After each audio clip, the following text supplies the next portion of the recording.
Hey you guys, it's Mr. Sage here. I hope you guys are doing well at home, relaxing. I miss you guys a lot. Today is the first episode of Art Club. We're going to be learning the basics of shading. Um, so let's get into it. Alright, so as you could tell, I already have a little layout here on my paper. But all I did here was line it up with Sharpie.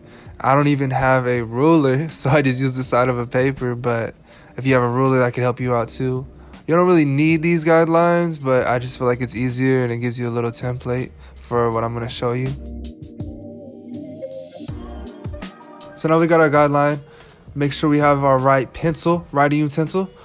Make sure you don't want a really sharp edge pencil. You do want a number 2. Make sure it's a little dull on the tip. It'll make it easier for when we're shading all around here. Firstly, you notice that we have our squares up here. We're gonna want to fill these up accordingly. So the first square we're gonna want as dark as we can, and the last square we want blank. We're not gonna put any pressure on that one with the pencil. So when we start here, what you're gonna want to do is put your pencil at an angle so you're getting the whole side of the pencil, and you want to press down as hard as you can on this square.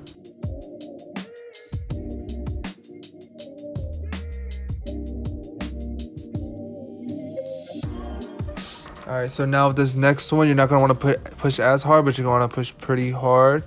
I start off kind of light, kind of just filling in my square here, and then I'll start applying more pressure as I start getting more comfortable.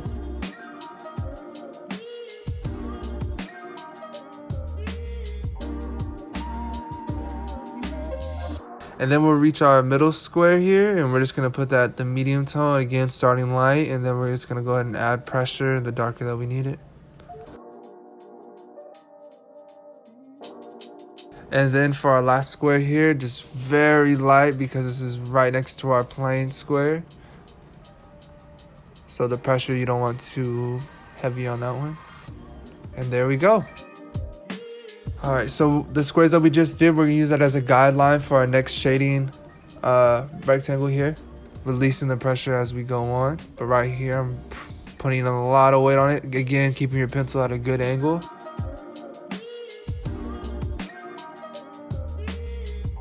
And as you start pulling away here, ease the weight off that pencil. I'm kind of just taking my time here, filling in the whole rectangle. Just lightly take your time. As you can see, my pressure is getting lighter, and I'm using that top as a guideline here. It should be matching up fairly similar.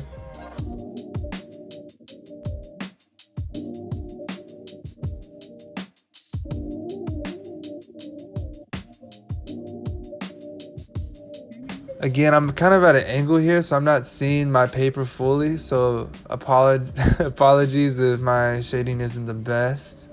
But this is just an example. It's a good template for you to keep practicing on.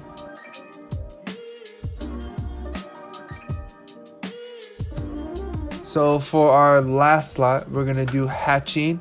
It's a shading style where you're just going to use slashes pretty much. As you can see here, I'm just slashing my paper up, doing little X's.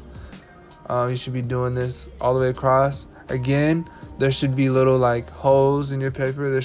Not everything's going to be covered. It's okay to get out of your guideline a little bit too. What you're going to want to do is lightly take that pressure off the pencil the further down our rectangle you get here.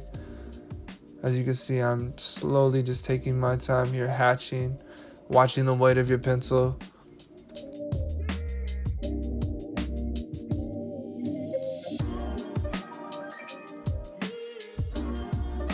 Hatching is not the easiest, but I think it's another cool way that you could practice your shading.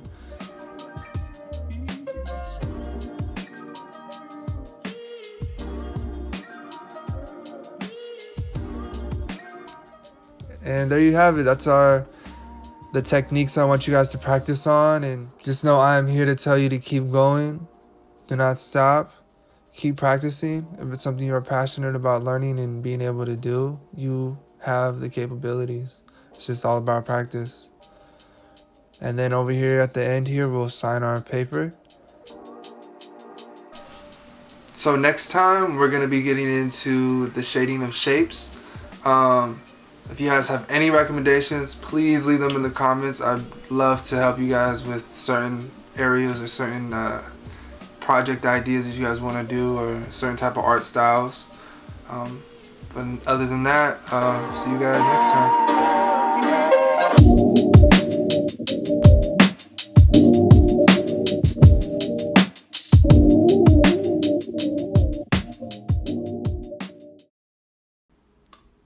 And the biggest secret behind all of it is keeping a nice glass of ice cold water.